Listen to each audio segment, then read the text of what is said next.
Mga kababayan, buhay si Ramon Montenegro.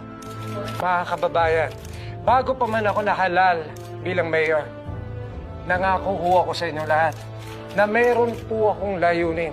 Yun ho ay linisin ang lungsod Sino ng mayor Maynila. ito ah?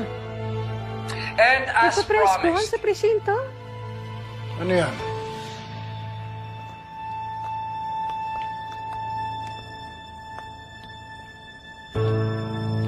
ipapakilala namin sa buong bansa ang mga miyembro ng Montenegro Drug Syndicate. Sila ho ang mga miyembro ng Montenegro Drug Syndicate na pinangungunahan na nag-iisang Ramon Montenegro. Matagal na po namin binabantayan ang organization na ito at napag-alaman namin ang isang importanteng bagay. Mga kababayan, buhay si Ramon Montenegro. Pero huwag niyong kakalimutan, mga kababayan, na ako, si Miguelito Guerrero, ang nagdala sa kanila sa hustisya.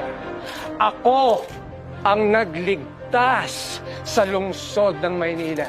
Mga kababayan, makakatulog ho kayo ng mahimbing ngayong gabi na alam nyo na maraming drugs ang nabawasan sa kalsada ng Maynila at alam nyo na sa kustodiya namin sa Ramon Montenegro na kasalukuyan binabantayan ngayon sa General Benavides Hospital.